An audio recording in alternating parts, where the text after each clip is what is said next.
Hi guys, welcome along to Five for People. My name is Grant Goes and this is the platform that helps you connect and find the best in health, sports and fitness. Today we're going to talk with fitness providers about the roles they play and the challenges they face now or in the future with the growing internet, with growing different providers trying to push themselves out there via Instagram, social media and things like that. So we're going to find out more of the challenges they face straight after this.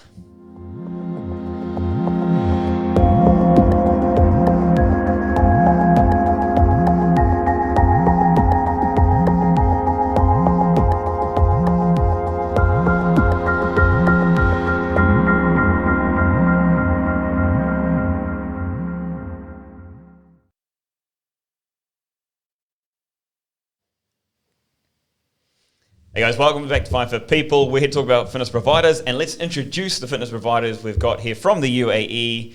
Bang, put them on the screen. These beautiful people. Here we go. Hey guys, welcome along to the show. Thank you for being here. Hi, great. Thank you. So going to do is quickly introduce ourselves, where we're from. No long No long history. No. Sure. I'm Jules and I work for Empiric. We're a training provider for all fitness solutions. Beautiful.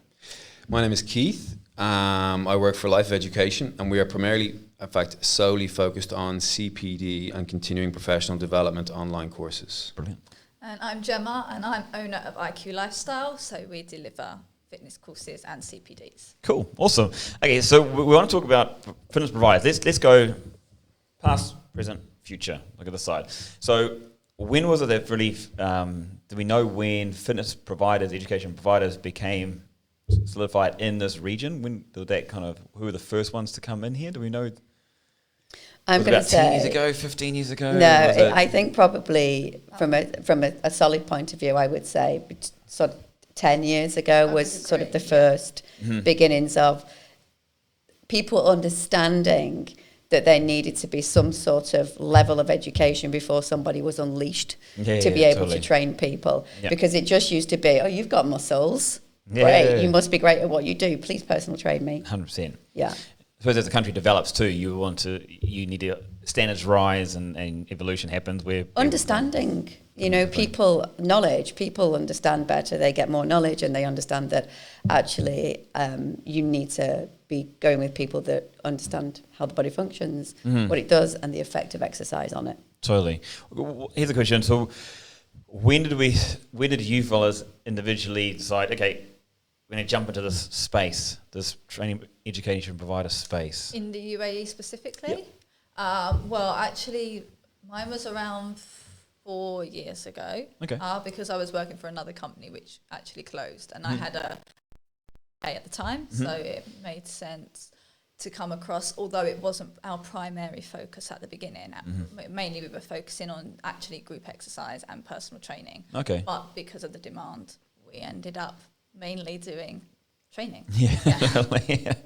With demand, you go for it. Yeah, exactly. Awesome. So the story of Allo is actually quite a deep part of where we decided to jump into the space. Personally, from my perspective, I came over 6 years ago, and rewind back, my background real quick is went back to university, went back to do diploma course, went back to do another course, and I completely understood the benefit of educating yourself from the time I was 18 all the way through to 26. And I remember being a PT when I was 19, and I remember being a PT when I was 26. And it's a vastly different interaction with the community. So when I got here looking for online courses, looking for any course, and there's some really good CPD courses here. In parallel to that, my business partner, Caroline, who couldn't be here today, she's abroad, she had an accident. She fell from a rock climbing wall. She has broken feet, broken pelvis, 3 vertebrae in her back broken, like 14 surgeries. She went through her rehab phase with the clinicians, learning to walk, hydrotherapy, went into the fitness PT world looking for somebody to help her. And she came across people who were self-advertised as rehab specialists. Now, bearing in mind, she's full of metal, reconstructed feet, pelvis and back, and she was put on a power plate by a rehab guy, which is torture, which is like, if you want to torture, if you want to torture a POW, that's what you do. So she eventually came to me, And then through conversations, we found the same problem from very different perspectives, that it's not so much that the fitness industry lacks education here and the fitness industry is, just people just winging it.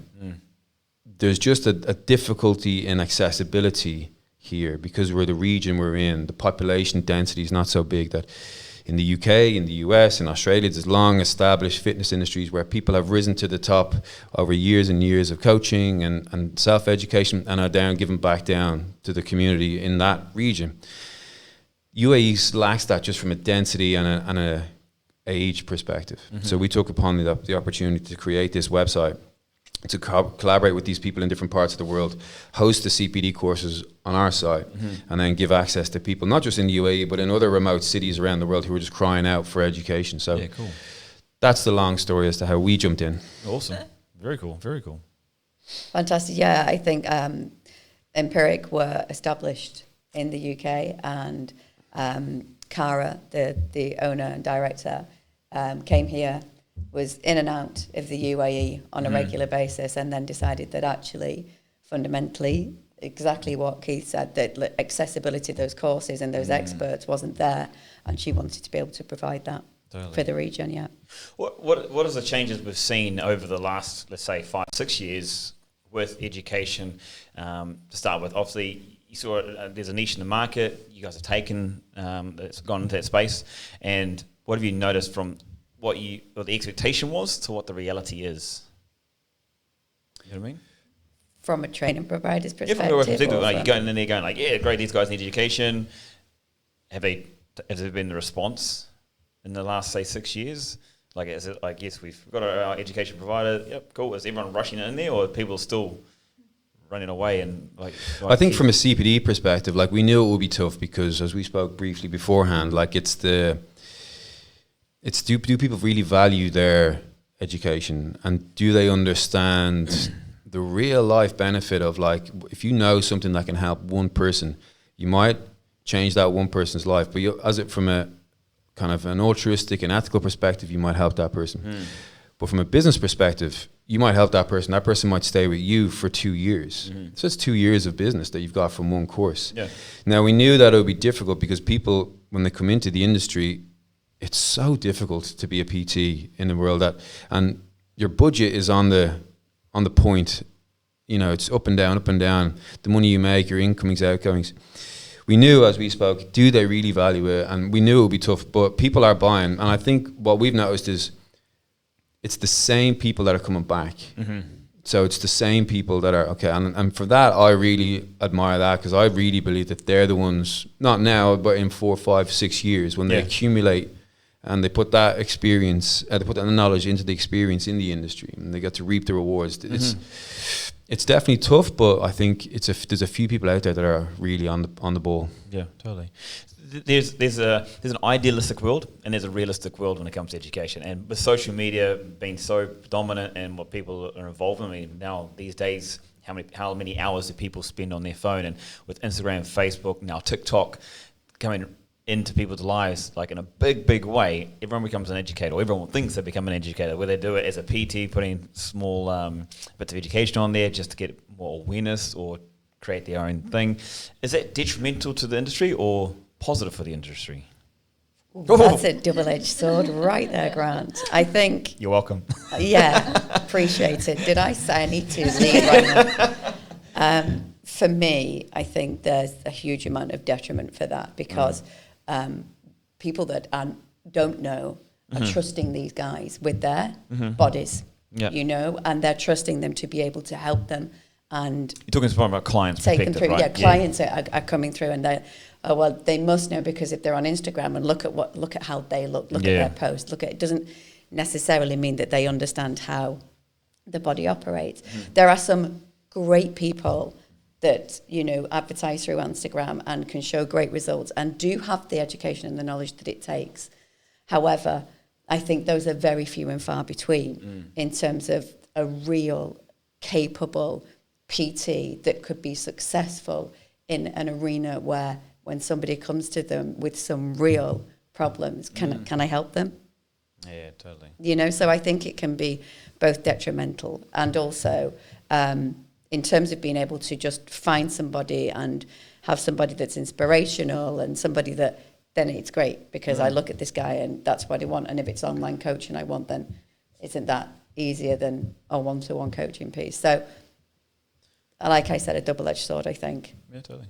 Is there anything to add on that? Yeah, I mean, I would agree as well with Jules, but because there's a lot of people out there, they maybe know their own bodies, they don't have any particular problems that they're aware of, they know how to work their own body. But when you're dealing with a range of different clients, maybe different injuries, different medical conditions, different backgrounds, motivation is different, that's really where a lot of people struggle. And I think a lot of people that we see coming for training, the initial training, they see people on Instagram, they see these body transformations, and they think that personal training is like an easy job or an easy way to make money for them. They Couldn't agree more, they Gemma. go into the gym. So in some ways that is positive, because it can encourage the people that to develop and actually come onto a training course and actually learn about it, which is great because they're actually coming through the door. But in other ways, yes, there's people out there that think they maybe don't need to do the training because they already have seen it. And I think that sometimes they come into the training with an expectation of it's not as complex as it potentially is. Yeah. And they would they come in and they think they pay the money, they tick a box and they And they walk get a away certificate certified. and yeah, that's absolutely. it. And what I already know is all I need to know. I'm just coming for the certificate. Yeah. And then actually when they realise There's actually some work how to do, complex it is and there's some work to do, Yeah.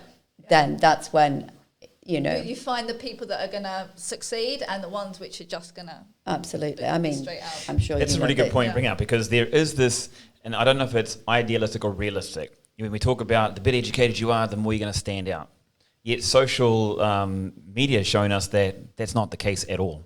You know, it's not the most educated person that's getting the best response from clients or people of the public. It is the guy that looks with big chest or big arms, and the woman that's got some booty going on. So again, there's that realistic and idealistic things. I'm sure these are some of the challenges you face as providers to battle against. Not battle against directly, like, whoa, but like, yeah, definitely that's one of the challenges as a provider. That's why that question. How do you make yourself relevant? How do you stand out? How do you weed your way through these issues? Well, I think it depends on what you're judging to stand out. Like what platform are you standing out on? Because you can stand out on Instagram by wearing bikinis. Yeah. Do you know? And you don't know anything. Notes to self. But you can. You really see the standout by the people, and it's not a matter of volume of clients, but like, I really believe that the quality always floats to the top. So the people who are in the industry for 5, 6, 7, 8, 9, 10 years, they must know something. They must be doing something correctly. Now they're the ones that have their client base full. Yeah. So new potential clients can't get access to those people because they're just buried in the gym. They've got their set hours. They've got their like long-term clients, and they're doing their thing.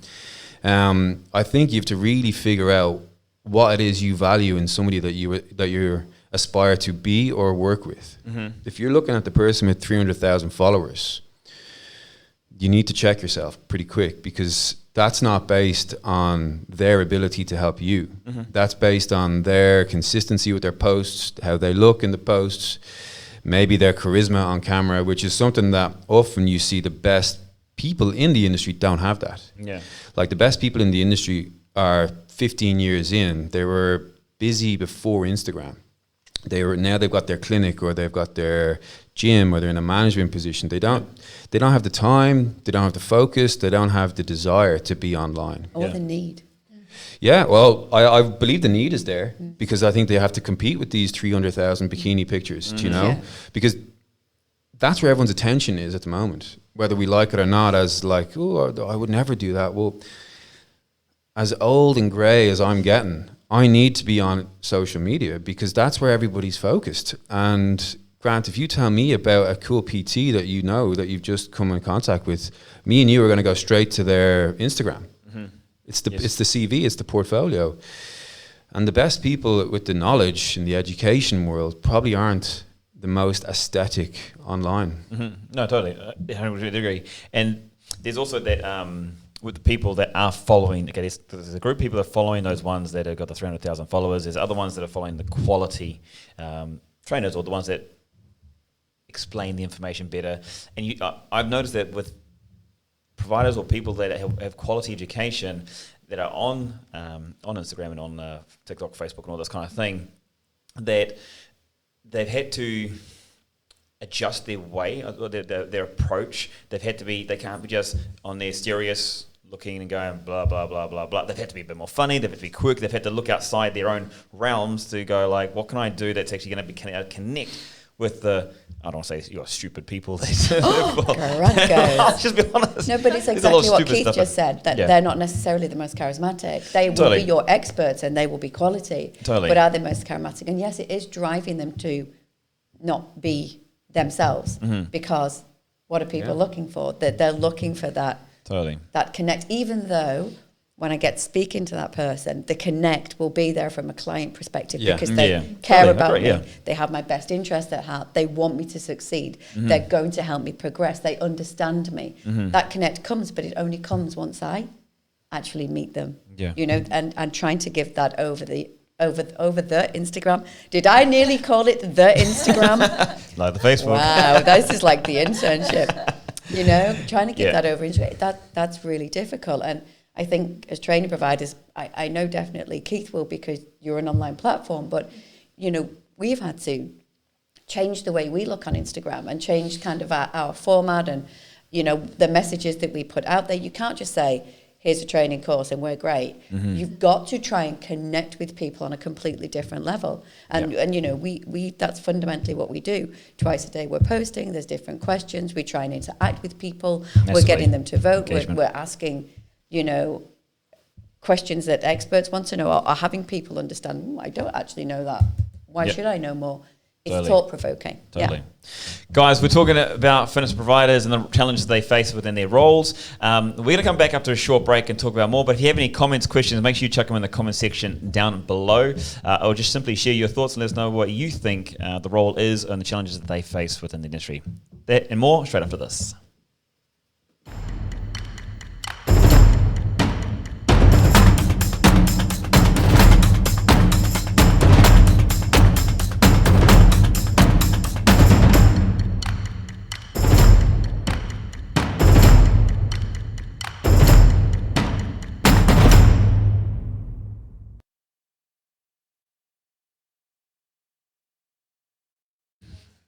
Hi guys, welcome back to Find for People, the platform helps you find the best in health, sports and fitness. We're talking with fitness providers about the roles they play and the challenges they face. Guys, here's a question for you, because when we look at the growth of the industry, it's growing, and it gets more and more competitive, and clients, I mean, let's be honest, they are looking for a quicker fix. They are looking for cheaper options out there when it comes to trainers. Trainers are struggling, like Keith brought up before. Like there's a section. There's the ones that are at the top. Then there's no worries for these guys. They got word of mouth. They got rolling on.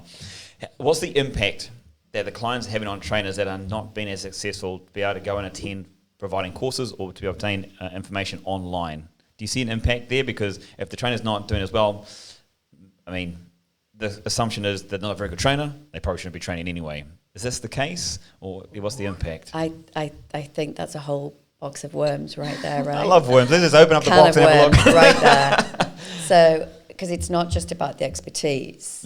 People, at the end of the day, being a PT is a business.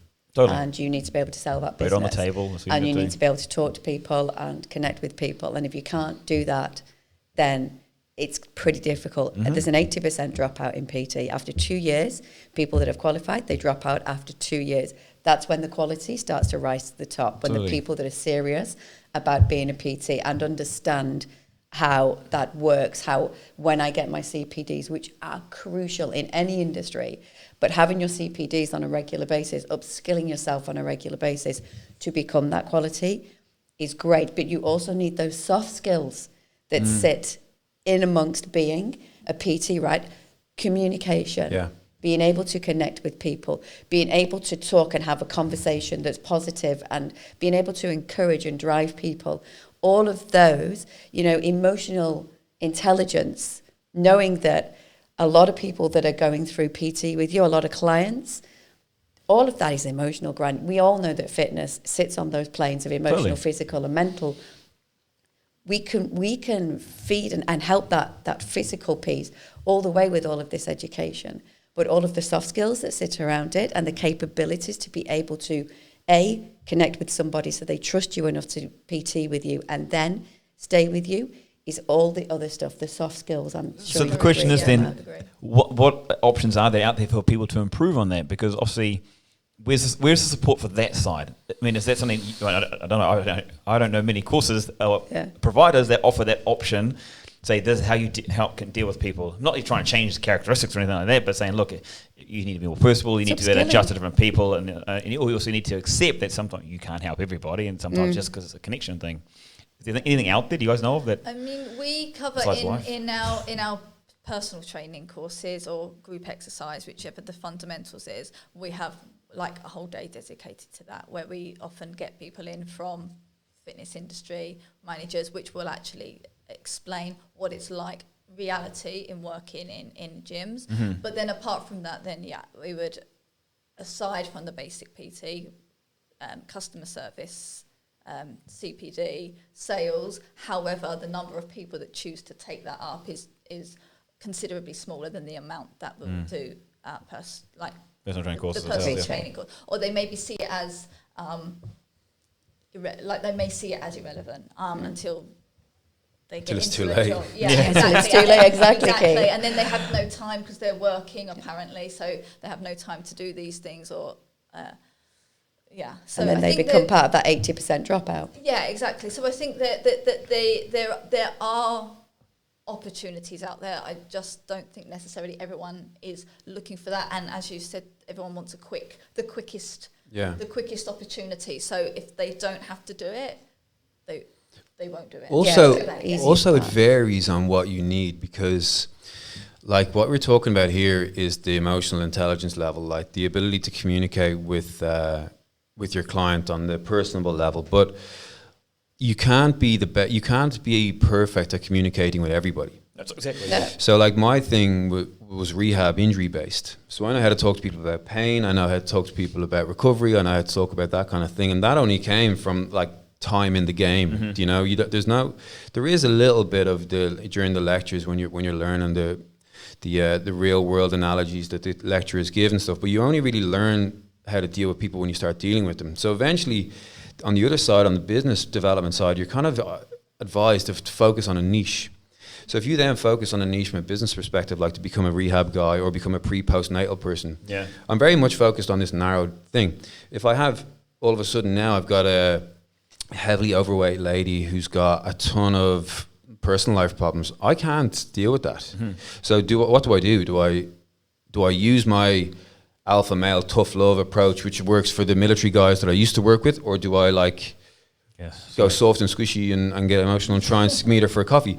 But I mean, like you can't be perfect at everything. Totally. Like I think you just have to focus on one of your niches, but you only get that by being very honest with yourself. I messed up there, or I lost that client. Not because what that client said was their budget has changed and they want to go on holiday. I probably lost that client because we didn't really connect. Like I didn't put as much heart and soul into that session as I did with that session over there. Yeah. So I think as long as you're able to like really own up to your weaknesses, then that's the first step. After that, you've just got to work on it in the market. I agree from that level that focusing on that, and you can't communicate with everyone, but there are fundamental skills and soft skills that can be taught to be able to even open conversations, Keith. So not, but open conversations with people, being able to understand body language, connection, being able to understand that EQ piece in terms of knowing that it's going to be an emotional piece. Empirica are working with an Australian company, MEPS, MEP, and it's about engagement, and it's about how do we engage, and it's something that would bolt on to the end of a PT course. So our PT course is a diploma, so we have a full day and a half that's all about business, sales, all of that is in there.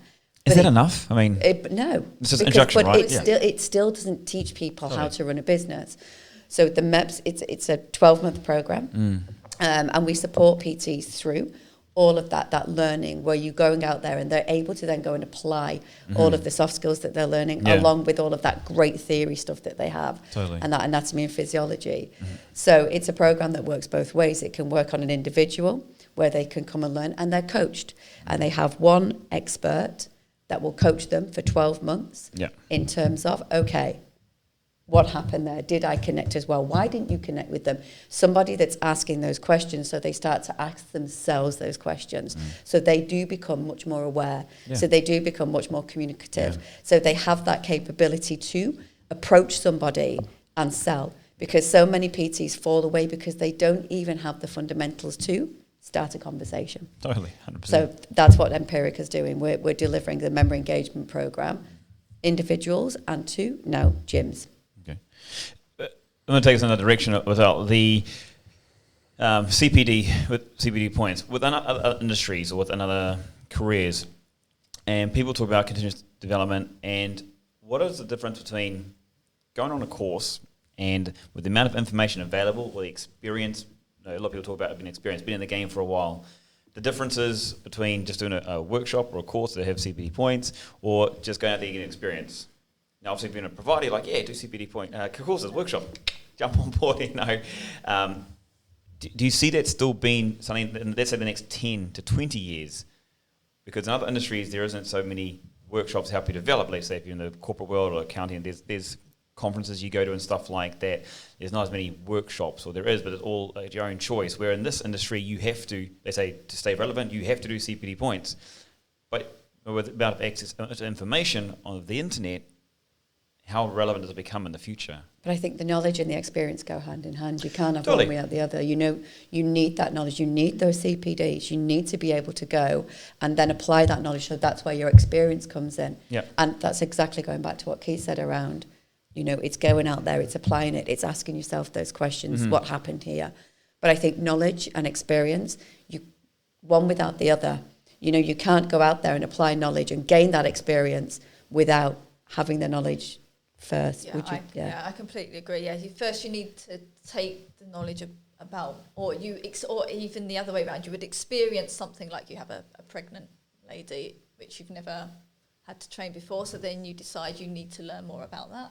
Source the information, and then you go out and you put that into practice. And because even when you're learning like a sort of theoretical basics, I would call it, and then once you actually get into the real world of personal training or any kind of fitness training, again, dealing with each client, everyone is completely different, so that's where the experience counts. So I would agree, you need both things. The more experienced you are, the more knowledgeable you become, but also you understand where your weak areas are. So I think that as you said earlier, the ones that kind of go to the top, that really last in the industry, really understand where their strengths are, where their weaknesses are, and for that reason. Cool. And the benefits of upskilling, the benefits of going and doing those CPDs. There's a need to upskill, 100%. But what about between workshops and just learning off the internet?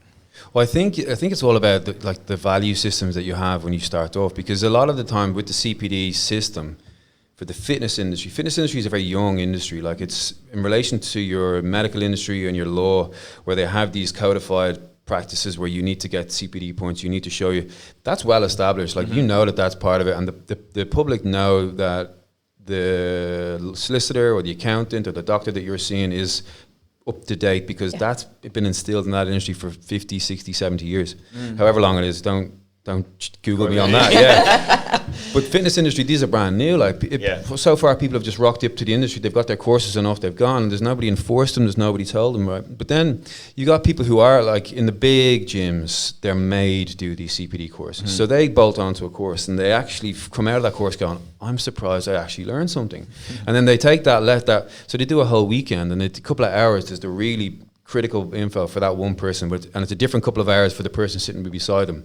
But you get some golden nuggets that as soon as you get out, there's one client ready, waiting for you at the start of the next week, where boom, that's the lesson learned, breakthrough. And then you internalize that, where you think, okay, well, now if I continue on these courses, I might spend the whole weekend in a room, or I might spend 16 hours online, but I'm going to get value out of that one little bit that's going to help that one person, I'm going to have that client for life. Do you know?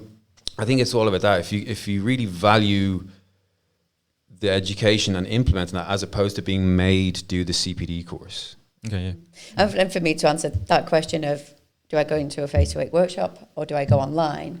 I think it's horses for courses. I think that some people, from a time restraint and how they learn, will learn better online. Yeah. And that will work better for them. And some people can't learn online and need to come in and have a face-to-face workshop where I can say to that expert, and I don't understand this, help me more with that. So I think but both pathways are absolutely credible and there, but it's a case of just how you learn, what's your time restraint, what's your budget, what do you want to know, and what the course is, how deep what the course is, because you don't go online to learn a kettlebell course. No. Do you know, or don't go online to do your CPR. Yeah, that's not going to happen. Right? No, like go. Although with virtual reality coming up and stuff like that, will that change? Get in the room with people. But but here's another one though. You can't replace humans, right? Sometimes. Yeah, I mean, look, we have a course on polycystic ovary syndrome. Okay. That there's guys signing up for that because they want to know about it. But it's, I don't know how many men you get in a room learning about that. You know. So there's the strengths that it has, where you can dip your toe and you can go. Let me get this course on this one little thing. Oh wow, I learned loads. Right, now I'm going to deep dive, and now I'm going to go in live to that weekend course. Do you know? You bring up a really good point, because I mean, obviously you're predominantly online, you guys are predominantly offline, and with the way technology goes in the world, everything's going more technological. A lot of things going more online, with online coaching being the basic starting point, and then it goes into more. Well, I suppose you can do it through social media as well. Do you have to, as a provider, do you have to go online, or does it? I don't believe so. Do you also have to, moving forward, have to have a face-to-face? I think as an entry level, you have to be face to face. 100%. Yeah, I don't think we don't have any entry level courses on our. And it's been a decision from the beginning. You can't learn the stuff you need to learn from 0 to 1 online. Not a chance. I agree, 100%, Keith. I think there needs to be, from those fundamentals, from the basics, it needs to be face to face. An expert in the room that can support you through.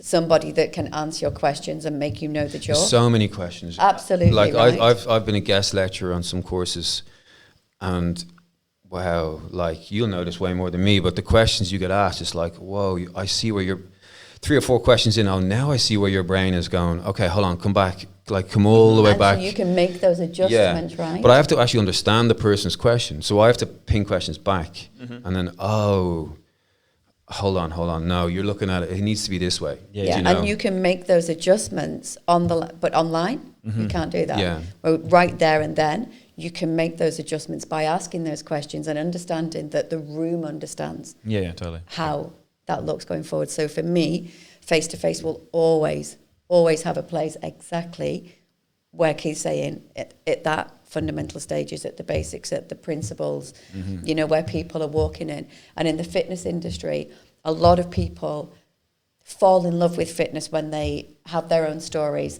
You know, they've been a this, that, and the other. Somebody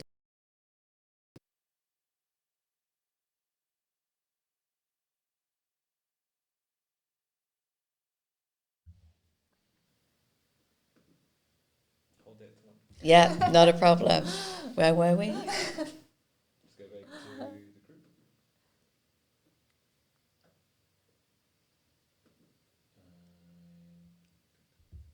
I can't quite remember where we were there. Do you remember? I actually do not.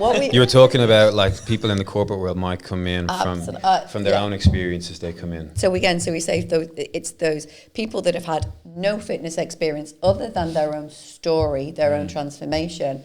They feel I could potentially, or I want to be able to help people the way I've been helped. Yeah. I want to do that. I want to help people change their lives. They come into the fitness industry, they need that face-to-face contact, 100%. And I think also as well, once you're coming in face-to-face, especially at entry level, you're new into the industry usually, and you're meeting other people in similar situations. Yeah. So you kind of embark on that journey together. And in the fitness industry as well, it's still a very small community. Yeah. So you kind of, everyone motivates from other people, and that can help you throughout the rest of your career, because you're bouncing off of what other people have learned, where other people are going. So yeah, face-to-face I think is very important. Yeah, shared experiences that happen within that cohort, and you'll find that the cohort all stick together. Yeah. You know, they create WhatsApp groups, they all talk to one another, they'll go and practice with each other Best in the friends for gym. life, BB. You know, be at your wedding, all of that. No, but it's, I mean, in all genuinity, that happens where cohorts become solid, and they help each other, they coach each other, they give each other feedback, they grow together. Yeah. And you need that as a trainer as well, because as we discussed earlier, like mentally as well, you're dealing with so many clients, or you're dealing with clients, it's quite a mentally draining job as well. So you need some extra support, someone that understands from you, which you wouldn't necessarily get just by meeting people online. Totally. Here's a good question, I think, for you guys. With the amount of, like, there's been a lot of, not so necessarily complaints, but a lot of concerns, maybe a lot of talk about how fitness courses are a lot shorter than other you really don't get me started. universities programs. Like, they have 1 year, 2 year courses, they have to become a qualified whatever else, and then in the fitness industry there are these weekend courses that come up 2 days later. I mean, not necessarily a PT course, but if you look at, let's say, CrossFit's out there, and it has a 3-day course, and then all of a sudden you're a CrossFit, and that, even though they say it's not there for them to become coaches or teachers, just show them the fundamentals of CrossFit. But yet again, however, CrossFit at level 1, they all go out there and they start teaching. Coaching, because you can label yourself, having done that, you can label yourself a CrossFit coach. Or they do TRX courses, or they might do a Les Mills course and things like. I mean, Les Mills is a little bit different because it's choreographed. They give you everything there, but like with TRX and all that kind of thing, there's not the programming isn't provided for like day in, day out different programs. What are our thoughts on these short courses that people are doing when they don't have a PT education or physical training education? Yeah, I mean, just from sort of my background and from the type of people we teach, obviously I'm teaching people that will have a PT background, or particularly if I look at like group exercise to music, so coming slightly off of the personal training, people that maybe have done the pre-choreographed 1 or 2 days, let's say something like Zumba, which I teach myself, so I know exactly how that runs.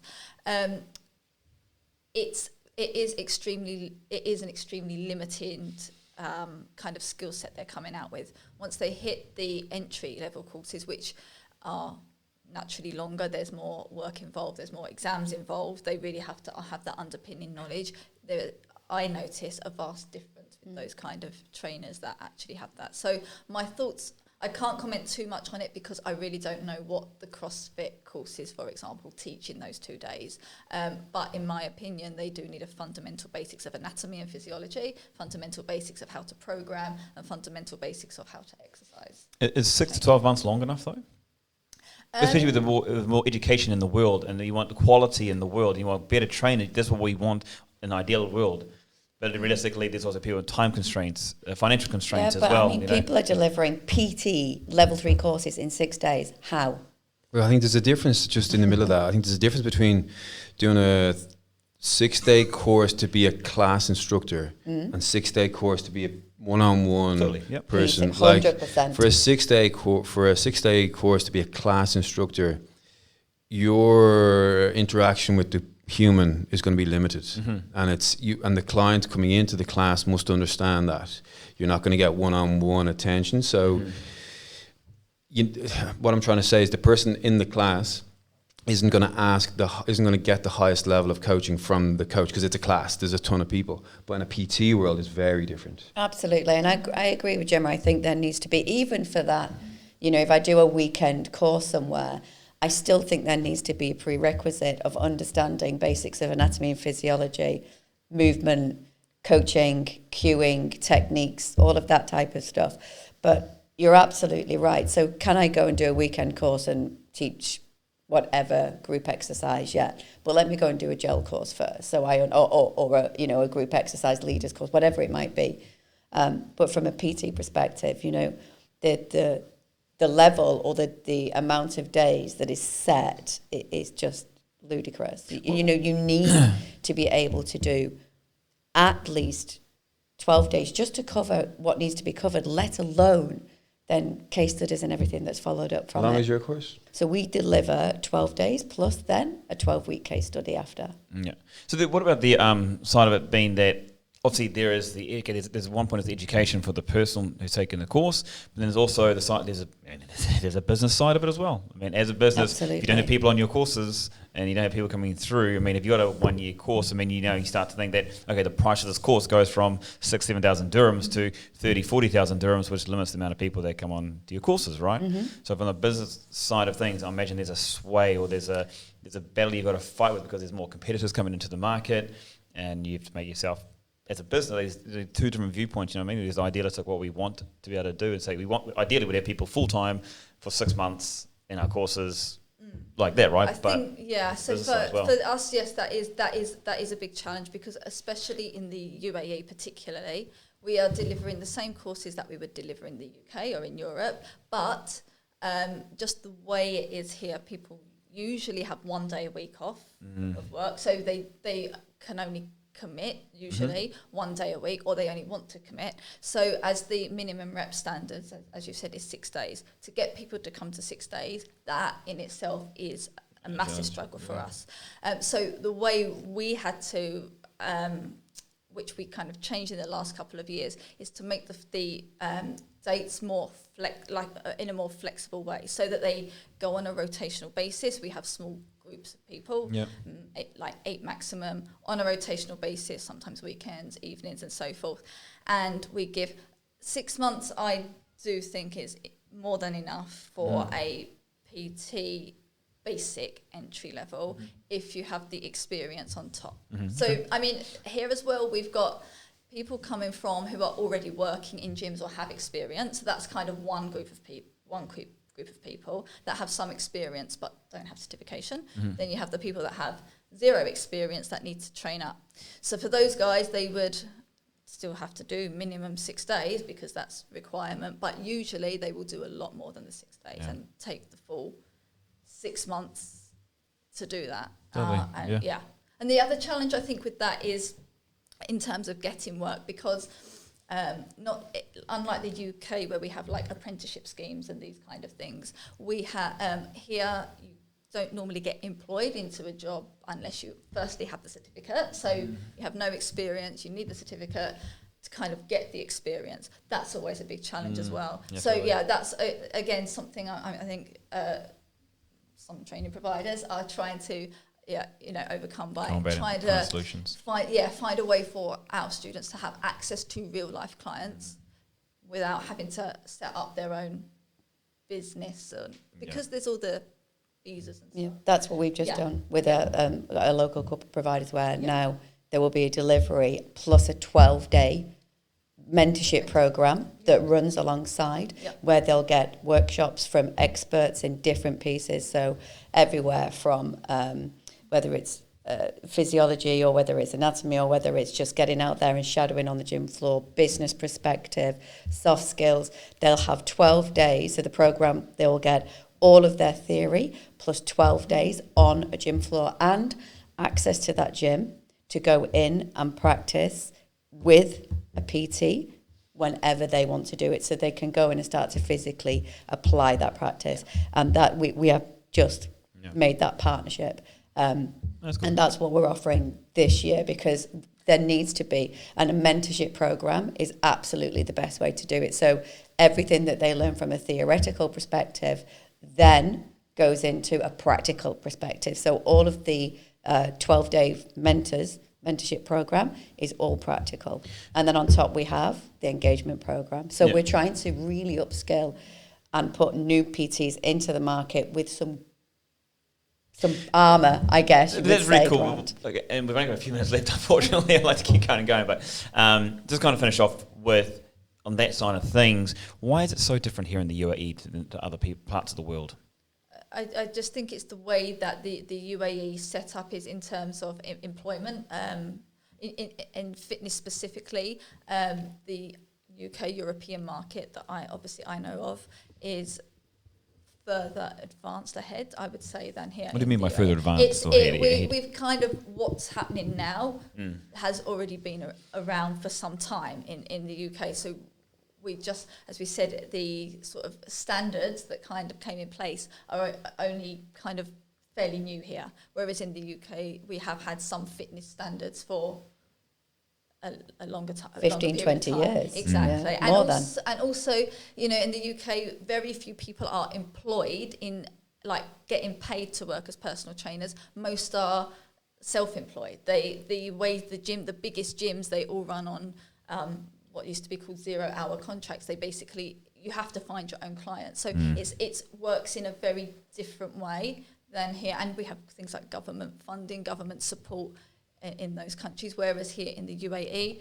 a big influx of expats, and it's just the way the whole and it's all system self-funded. works. So everybody's self-funded. So that's difficult. I Yes. think the level of expectation and standards here are not quite set or understood, or I also think that there's a level of they're not quite embedded yet. So, you know, in some gyms, doesn't matter if you've got a PT qualification or a level 3 qualification or not. It doesn't really matter. So I think there's not an embedment of qualification or an embedment of expertise. It's just like having people out on that floor delivering whatever it takes. So I think there needs to be a change in terms of what's expected from a competency level, from a PT before they can go out onto a gym floor and be unleashed on the public. And as you said, I know, you know, there's those minimum standards in place from reps right now, and that's minimum standards. This is the minimum we expect.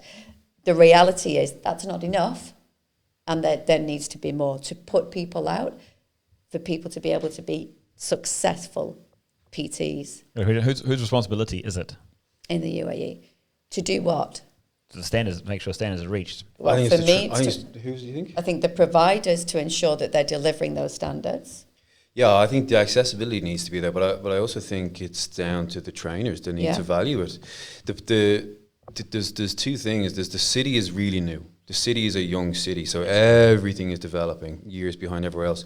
But it's also got people coming in from all over the world, where their cultures and their standards across their industries are different to other countries and other standards. So then what you've got here is the amount of extra disposable income with people and the hotel gyms and the parks and the houses and the villas keeps this kind of level of the industry employed. So I think for it, the accessibility is one thing that the problem we're trying to solve, but also the trainers need to value it. 100%. You can't change that until the trainers begin to value it themselves. Like making people do it is not really the longest term solution. Keith and I had a conversation where, you know, we'll get asked many times, oh, we need 10 CPD points this year. What's your cheapest, fastest course? And you're like, well, what do you specialise in? What's your interest? Oh, it doesn't matter as long as it's just a day and I get 10 CPD points. So is that a good thing or bad thing for the industry to say you have to do your 10 CPD points in a year? It's not the most perfect thing, but it's good. It's a really good thing. It's a great start, right? Yeah, it's not the most perfect for sure, but while making people's not the longest term solution, it gets people on the course. And then as long as they sit through it, they open their eyes. But if they're doing something like Zumba and they're a PT and they're never going to use Zumba, what's the point? I agree. But eventually they're going to run out of those courses. That's down to the trainer and their responsibility, right? To be able to specialise in what areas they need. But I agree. I think CPD is absolutely fundamental. Continuing professional development in any industry is. But to be able to upskill yourself in an industry that changes and flexes so much, you need to be ahead of the curve and you need to be current with your knowledge. I've got one more question because that's a really good point. But then the other side of it is that if someone wants to get more and more specific, because this day and age, people are getting more. It used to be a PT, and you could do bits of everything, and that's how people hired you. Now you've got to be a boxing coach, or you've got to be a Swift type boxing, you've got to be a Muay Thai, or you've got to be whatever. I don't know what the other boxing ones are, but you know, there's a fitness box or whatever, power boxing. You know, so to be more relevant in the industry or to be better as a PT to keep your business up, you get more specific, you go more niche. Training providers, are they following the same lines of being able to offer more niche and developing more courses so that these guys can actually keep doing that? Well, Is it happening? I know they are online for sure, right, Keith? We're trying to, but it's very hard. I mean, if it's very like what we're trying to do is collaborate with educators all around the world and host the content in one place. But I don't know if you're going to be able to give people everything. Everything's so niche. I think niche also is, you know, as you said, you be a PT and you're kind of all things to everyone. And not everyone will specialise. People will upskill in different areas. So I know how to box, I know how to TRX, I know how to kettlebell, I know how to foam roll, I know how to Pilates, and I can put all of that together in one session for one client. And if I'm going to go sports specific, then that's kind of the area I go down. And I make sure that what I do is right for me and my... I have to admit, when I look at it from the trainer's perspective, that I see that in the future moving forward, that you have to be, if you've got a broad knowledge base, it's not going to be helpful for you in the next 10 years, because people are going to, I mean, at the end of the day, when you go to see do you go see a GP mostly, or do you go see someone who's specialised in your injury or whatever the condition's going on, right? And a lot more people. And initially it's a GP and then a specialist, right? Totally. So, I mean, how relevant did just a PT become in the future? That's kind of the thought process that goes through the mind. Absolutely. Guys, thank you so much for today. us. Hugely interesting conversations about that, and I actually want to keep going and going and going. Let's close this off and we'll carry on. That's all we can actually. Guys, thank you very much for joining us. If you guys have any questions, please share them on the comment section down below. If you have any thoughts, please share them also. In the description down below also will be the guys' details. You can get a hold of them and ask them questions directly, because there's obviously a lot of questions probably still out there that I'm sure many people want to ask. So, but for myself, thank you guys again for joining us.